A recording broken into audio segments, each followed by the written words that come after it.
Muito bem, agora vamos abrir a palavra de Deus para o livro de Provérbios, capítulo 11, verso 25.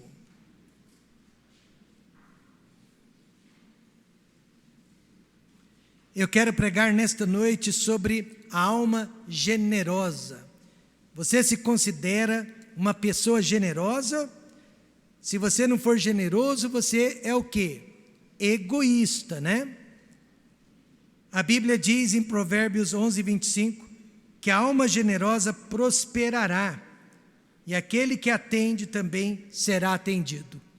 Pai querido e glorioso, o objetivo desta mensagem é fazer de cada um de nós uma alma generosa.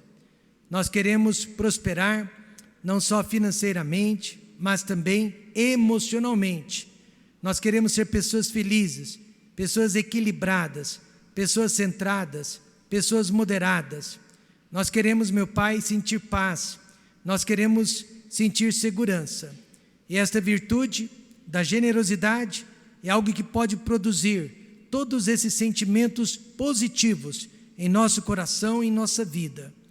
Ó Deus, não nos deixe enganarmos a nós mesmos, mas que durante esta mensagem o Espírito Santo nos mostre se somos generosos ou não e como podemos melhorar as nossas atitudes. Eu peço, fale com a igreja. Nós estamos, ó Pai, atravessando momentos difíceis.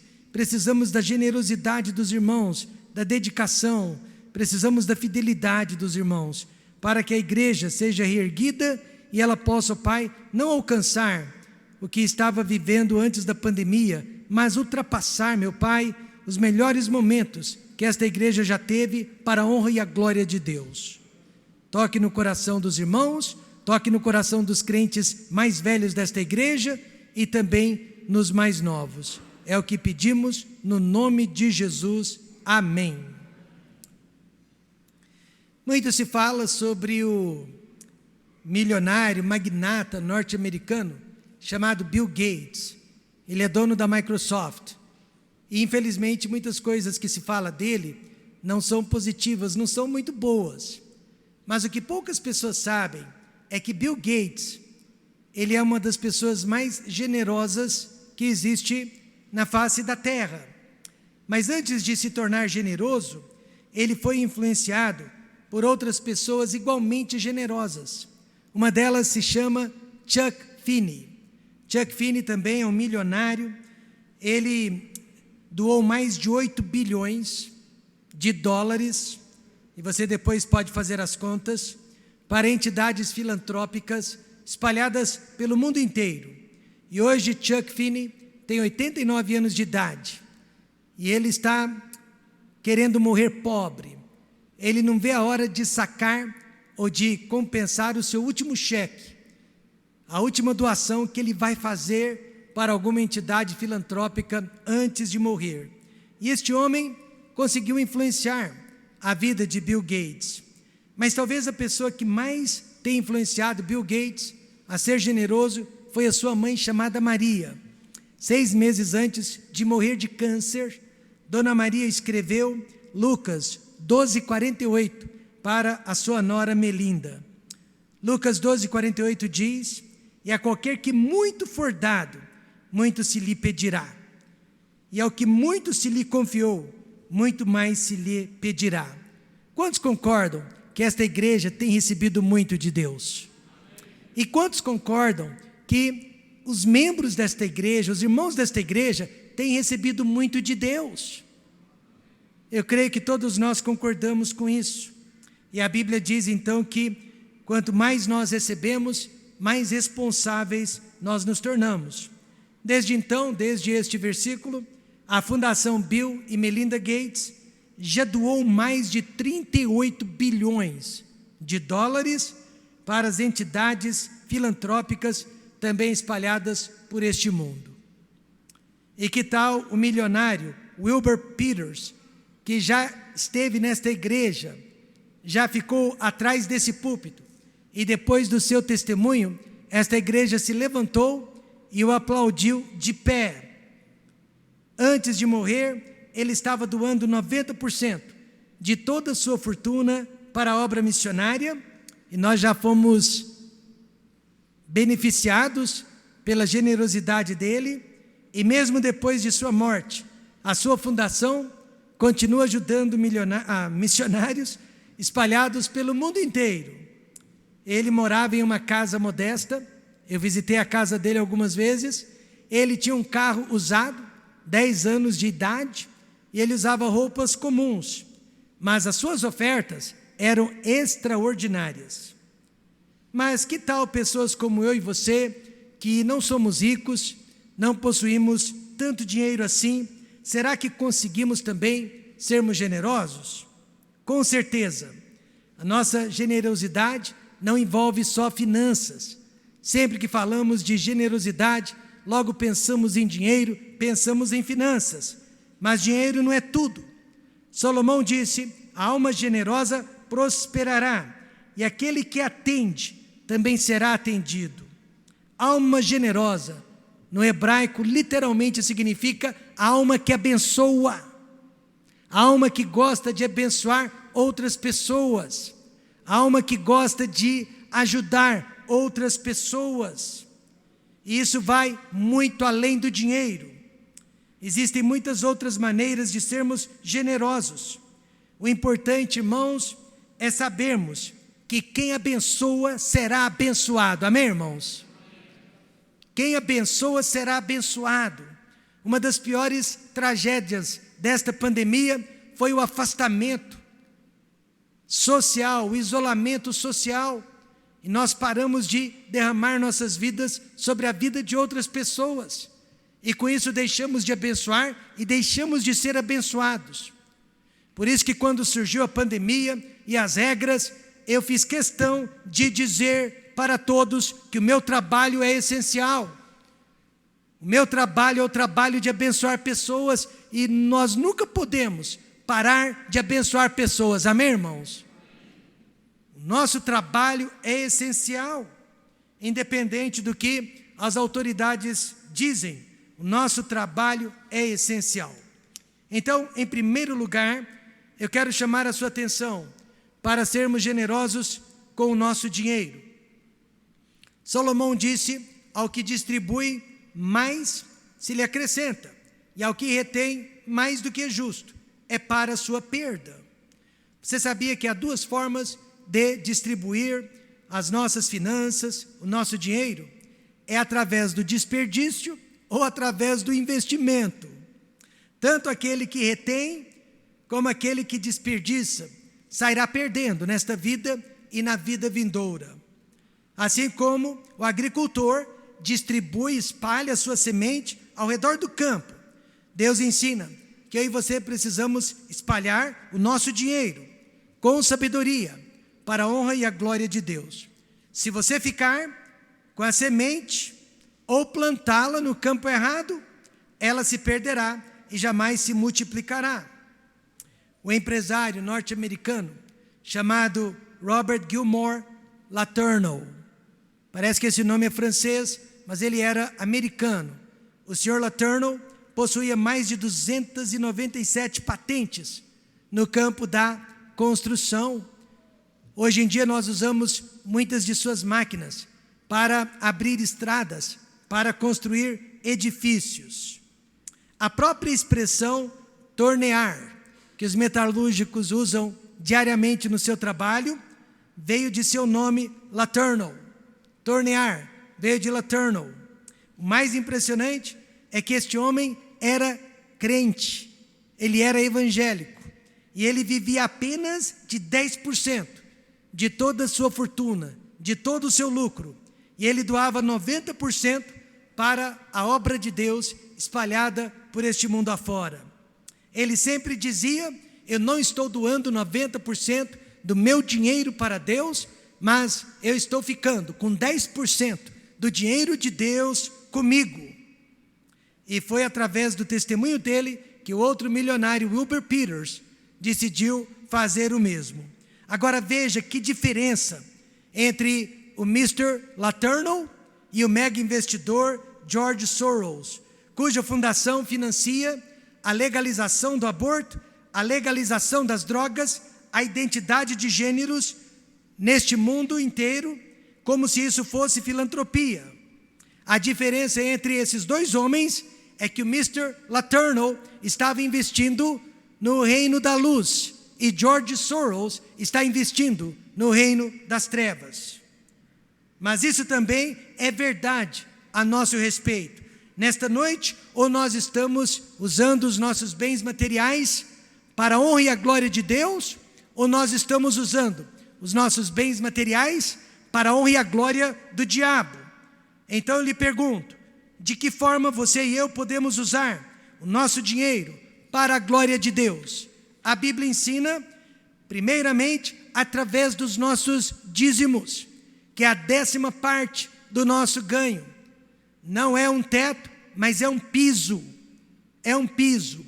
No mínimo 10% dos nossos ganhos. Malaquias 3:10 diz: trazei todos os dízimos à casa do tesouro, para que haja mantimento na minha casa. E depois que você trouxer todos os dízimos à casa de Deus, fazei prova de mim nisto, diz o Senhor dos Exércitos, se eu não vos abrir as janelas do céu e não vos derramar sobre vós uma bênção tal, até que não haja lugar suficiente para recolherdes. Existe hoje em dia uma discussão no meio teológico se o dízimo foi abolido no Velho, ou melhor dizendo, no Novo Testamento. A resposta é não. A prática do dízimo jamais foi abolida, mas ela foi aprimorada no Novo Testamento. Jamais abolida. Por exemplo, no Velho Testamento, os dízimos e os impostos estavam misturados. Cada família judaica entregava no mínimo 30% de todo o seu ganho para o sacerdote ou para o templo, porque eles estavam entregando os dízimos e ao mesmo tempo pagando os impostos. Não havia diferenciação, porque Israel era uma teocracia. Mas agora, irmãos, no Novo Testamento há diferenciação entre dízimos e impostos. Por isso Jesus disse: dai a César o que é de César e dai a Deus o que é de Deus. A César é uma obrigação legal, a Deus é uma obrigação moral. Só que César pode nos colocar na cadeia, pode nos processar, pode nos punir, pode confiscar os nossos bens. Deus simplesmente deixa de nos abençoar quando Ele percebe que não pode confiar na nossa generosidade. 2 características marcantes sobre o dízimo: é no mínimo 10% e pertence ao Senhor. O que passa dos dízimos, a Bíblia chama de oferta. O que fica abaixo dos dízimos, a Bíblia chama de avareza e migalhas. Certa vez, irmãos, eu fui surpreendido por alguém desta igreja que me disse: pastor Rômulo, eu fico feliz quando eu tenho que pagar mais imposto de renda. Eu fico feliz quando eu vejo meu imposto de renda aumentando ano após ano. Eu não entendi por que desta alegria. E eu perguntei: mas como assim, meu irmão? Nunca fiquei sabendo de alguém feliz por estar pagando mais imposto de renda. E ele disse: pastor, pense comigo, se eu estou pagando mais imposto de renda, é porque eu estou tendo mais renda, é porque a minha renda está aumentando. E se eu estou pagando mais imposto de renda, é porque as minhas despesas com a saúde estão abaixando. E isso também funciona para com os nossos dízimos. Quanto mais dízimos nós estamos entregando para Deus, significa que mais Deus está entregando para nós. Quanto mais dizimamos, maior será também a nossa renda. Todos que fizeram prova de Deus nisso, já comprovaram que esta promessa é uma grande verdade. A primeira pergunta, então, que eu sempre faço para o irmão que está endividado, passando dificuldades, é se ele é um dizimista fiel. E além dos dízimos, generosidade também, através de nossas ofertas. Paulo disse em 2 Coríntios 8:8, não digo isto como quem manda, mas para provar pela diligência dos outros a sinceridade de vosso amor. Em minha opinião, e é só a minha opinião, Paulo nunca falou especificamente sobre dízimos, mas sim sobre ofertas abundantes, não atreladas aos dízimos. Ou seja, ele falou de ofertas acima dos dízimos. Veja o que ele mesmo disse em 2 Coríntios 8:3. Porque segundo o seu poder, capacidade, o que eu mesmo testifico, e ainda acima do seu poder, deram voluntariamente. Quantos aqui já deram acima do seu poder? Não responda. Meu pastor sempre dizia que pelo menos uma vez na vida, nós deveríamos dar tudo o que temos para Deus. Pelo menos uma vez na vida, acima da nossa capacidade financeira. E realmente, irmãos, esta é uma experiência inigualável. Eu posso dizer isso porque já se passaram mais de 15 anos. Mas na construção do TBM, do Templo Batista Maranata de Londrina, nós doamos quase tudo que tínhamos. Só faltou a casa. Mas naqueles dias, nós doamos o nosso carro, que era um carro quase que 0 quilômetro. Nós doamos toda a nossa poupança de mais de 10 anos. Nós doamos um plano de aposentadoria que eu tinha de mais de 15 anos. E desde então nunca mais fiz um plano de aposentadoria. O irmão Geraldo, que estava conosco, doou a sua moto. Mas em menos de 2 anos, Deus já havia nos dado um carro tão bom quanto o que doamos. E Deus havia dado uma moto melhor para o irmão Geraldo. Então os dízimos, irmãos, nós usamos para a manutenção da igreja, para cuidar bem dos pastores que Deus tem nos dado, como o pastor Fabiano, pastor Everton, pastor Aderbal. Nós usamos para a manutenção da casa de Deus. Mas as ofertas, para que são usadas?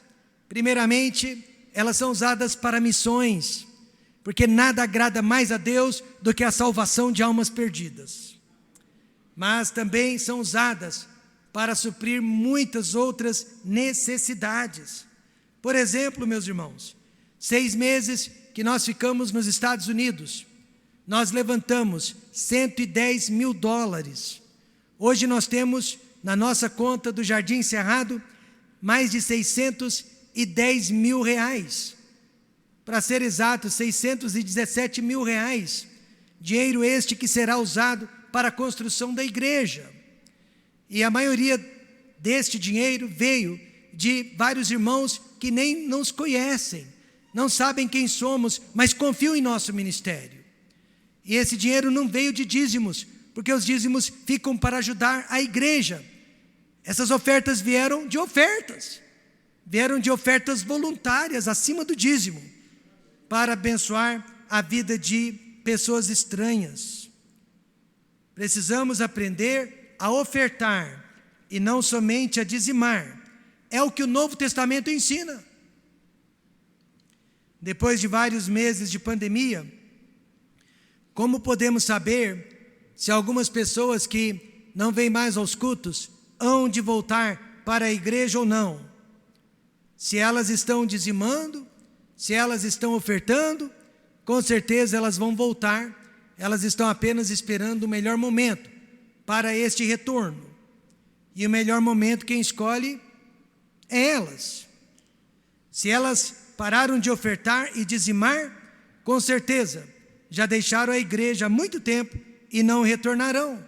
Como nós não temos acesso às pessoas que são dizimistas, mas o nosso tesoureiro tem, ele já nos deixou saber, entre 20% a 30% de pessoas que não estão mais vindo aos cultos, também deixaram de entregar os seus dízimos, deixaram de entregar suas ofertas. Isto quer dizer que elas não retornarão, a menos que Deus opere um milagre na vida delas. As nossas ofertas revelam o nosso coração, revelam o nosso amor.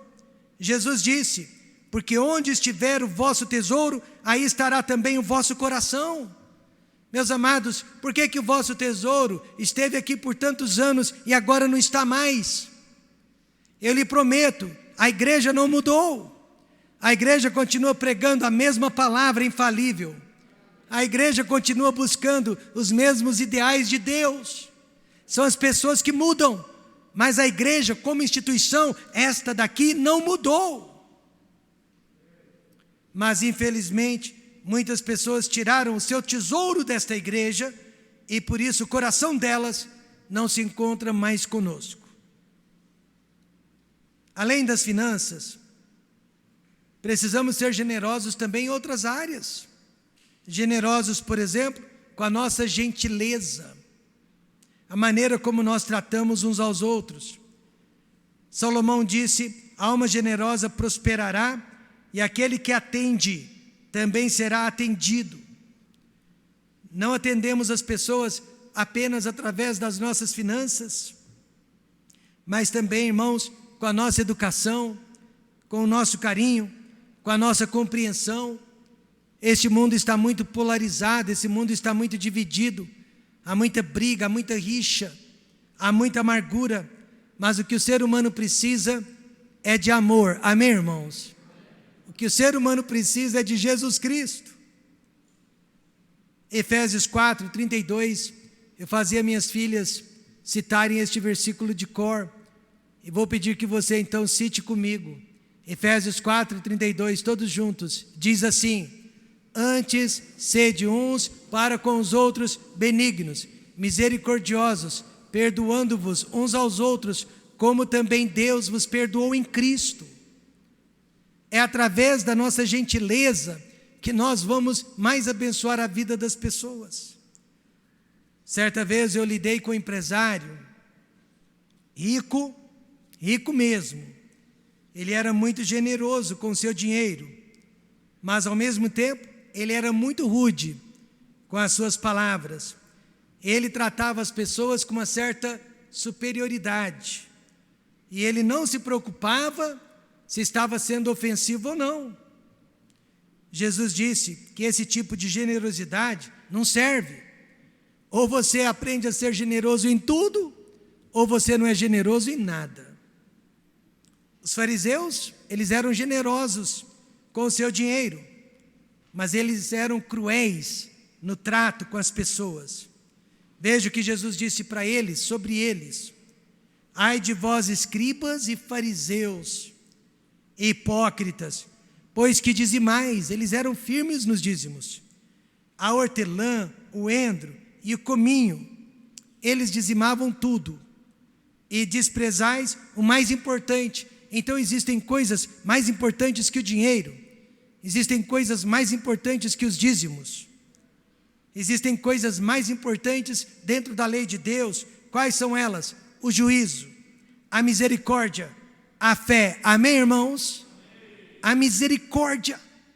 Deveis, porém, fazer estas coisas, continue dizimando, continue ofertando, mas não omitir aquelas. Seja gentil, seja agradável, seja bondoso, seja educado. Precisamos doar palavras de incentivo, palavras de encorajamento, e não palavras de crítica ou de juízo.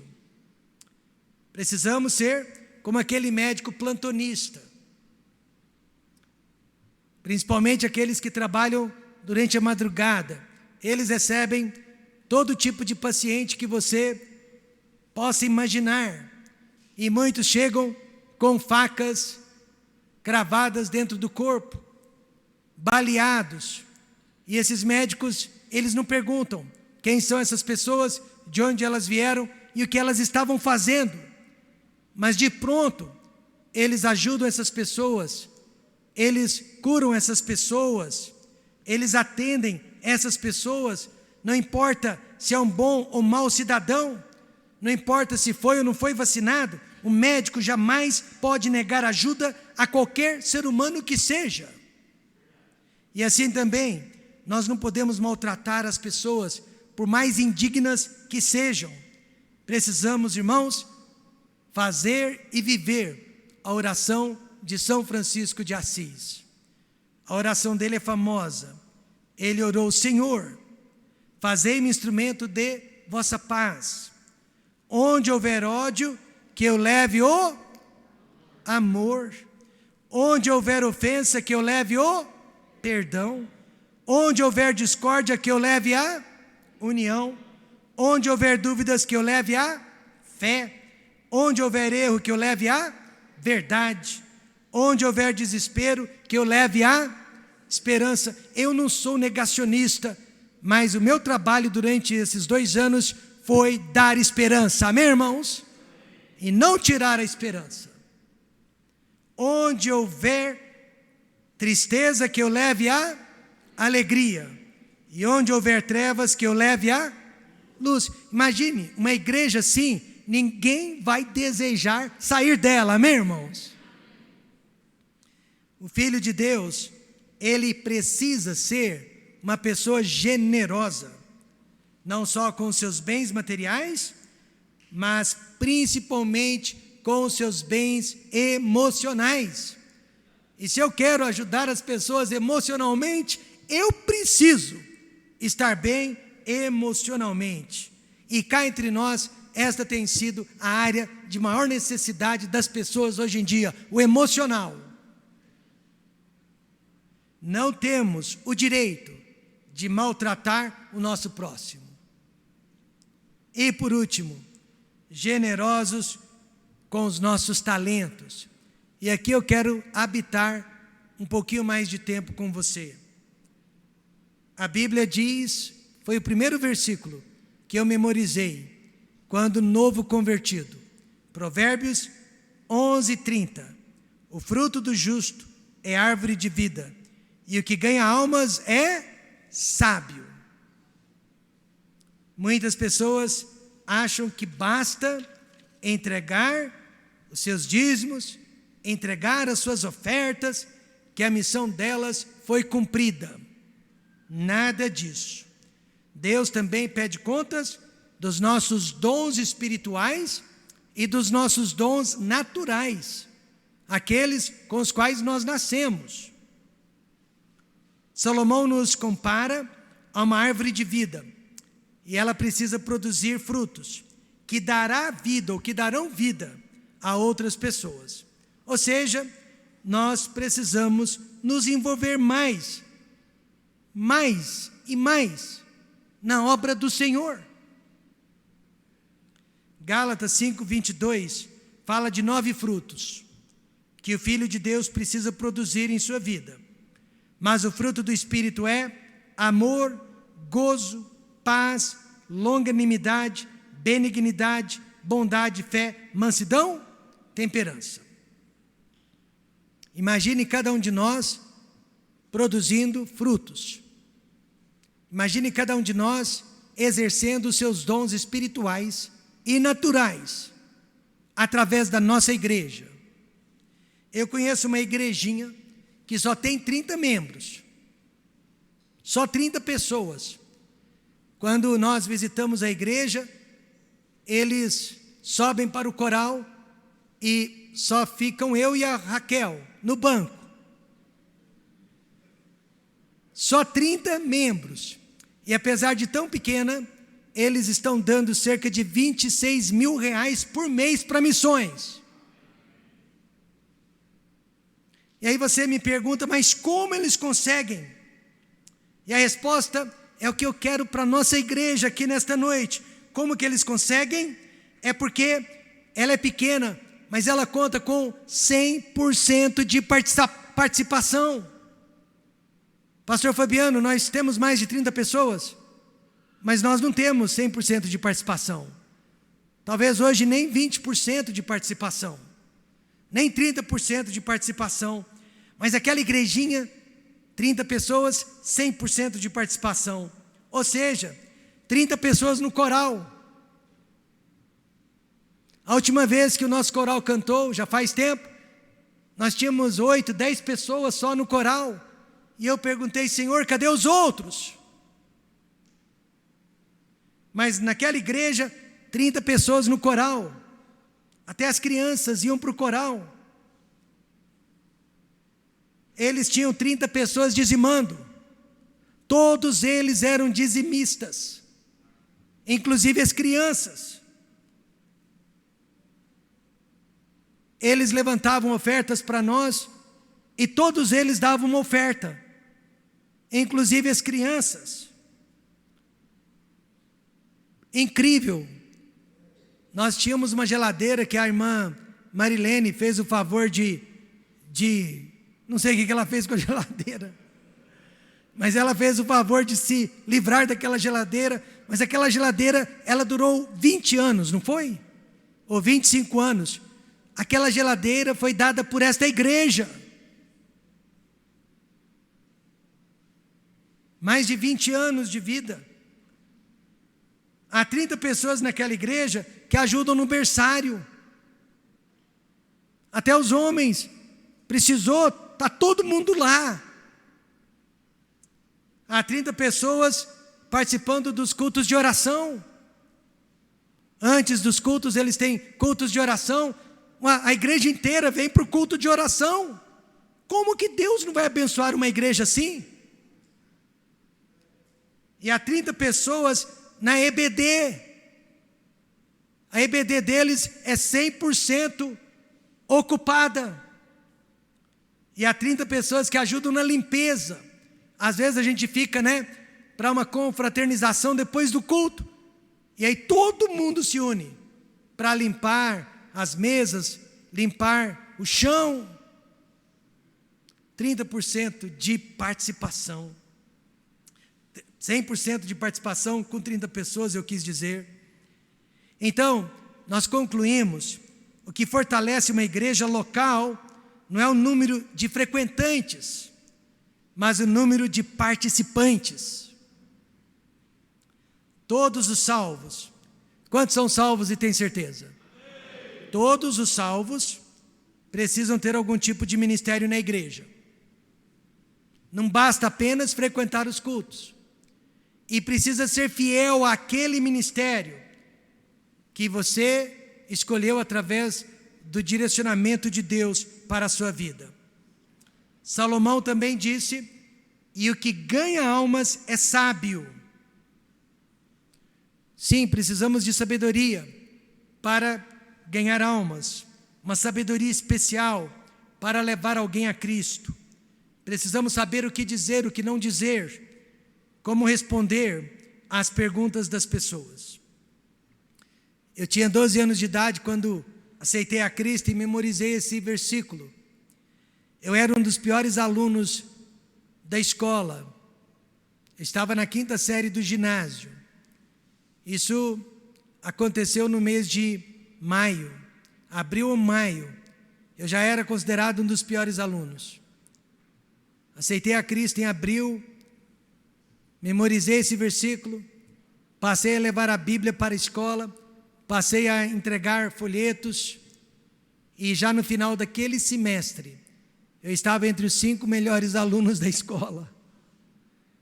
Deus literalmente me deu sabedoria para aprender matemática, português, inglês, ciência, geografia, estudos sociais e todas as demais matérias que nós tínhamos naquela época. Porque o que ganha almas, sábio é. Nós usamos a expressão ganhar almas. E por que usamos essa expressão? Ganhar almas é uma expressão que usamos de 3 maneiras. Em romance, porque precisamos de amor para ganhar uma alma. Você nunca vai atrás de uma alma sem sentir amor por ela. Em guerra, pois ganhar uma alma é uma batalha espiritual, não é fácil. Em esporte, pois ganhar uma alma é competição. O plano de salvação que Deus elaborou antes da fundação do mundo é um plano muito sábio, um projeto muito inteligente da parte de Deus, que encontramos somente na Bíblia. E agora Deus conta também com a nossa sabedoria para implementá-lo. A expressão ganhar também significa apanhar. Apanhar, assim como um passarinheiro apanha um passarinho, como se fosse uma armadilha.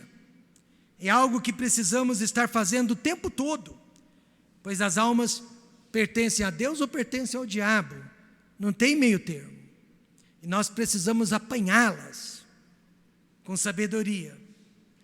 Jesus assim disse para Paulo, em Atos 26:18, para lhes abrires os olhos, e das trevas os converteres à luz, e do poder de Satanás a Deus, a fim de que recebam a remissão de pecados e herança entre os que são santificados pela fé em mim.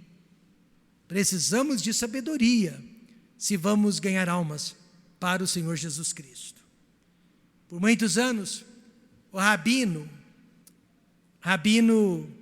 da sinagoga de São Paulo, da principal sinagoga de São Paulo, rabino da comunidade judaica de São Paulo, por muitos anos, ele dizia para os membros da sua sinagoga: cuidado com o missionário americano Thomas Gilmer, ele é um caçador de judeus.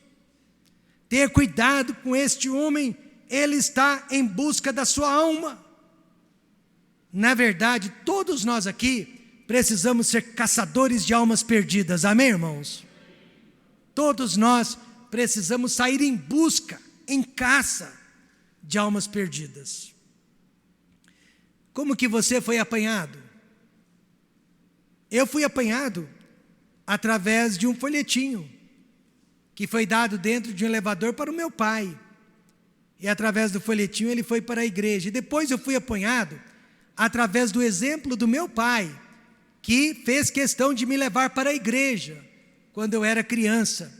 Mas eu fui apanhado também pelo amor, pelo interesse que os irmãos da igreja demonstraram para comigo, apesar da minha pouca idade.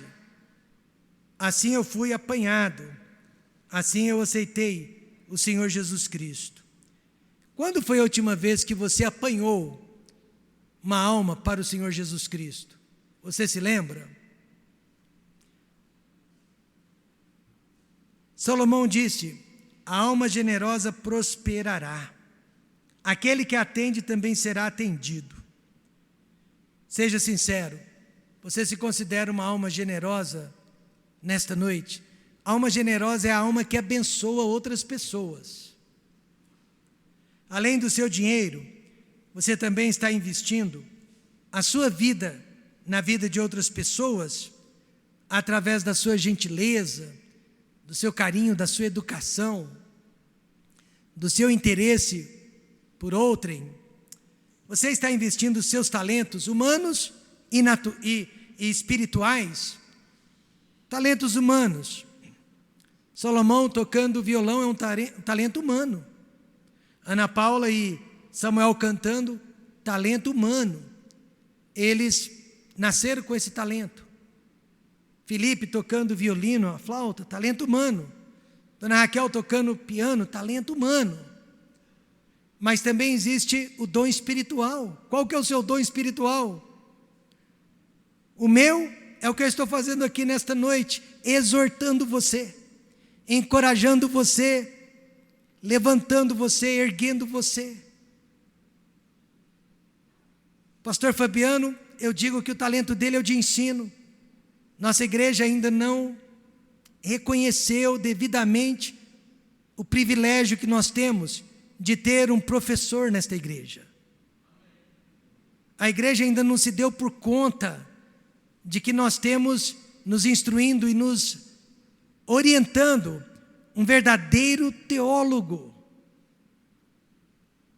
Nossa igreja precisa reconhecer as bênçãos que Deus tem nos dado antes que seja tarde demais. Mas você está usando o seu dom espiritual para o bem desta igreja? Ou você se aproveitou da pandemia para se isolar completamente? Meus irmãos, só existem 2 lugares de descanso no mundo. Um deles é o cemitério. E você não deseja ir para o cemitério, amém, irmãos? E o outro é a vontade de Deus. Nós descansamos na vontade de Deus. A nossa prosperidade não é só em vida, mas principalmente após a morte. Eu gostaria de pedir que você saísse do anonimato e você se envolvesse mais e mais na obra de Deus. Pois foi para isso que cada um de nós nasceu E é para isso que cada um de nós ainda está vivendo. É para sermos uma alma generosa, abençoar as pessoas. Sua missão de vida não é ser o empresário mais bem-sucedido da cidade, ganhar dinheiro à beça, conquistar todos os bens materiais possíveis, gozar da melhor saúde possível, mandar os seus filhos para as melhores escolas possíveis. A sua missão de vida é a de ser uma alma generosa e de abençoar a vida de outras pessoas. Saia nesta noite do anonimato e venha se envolver na obra de Deus. Vamos fechar os olhos e vamos orar.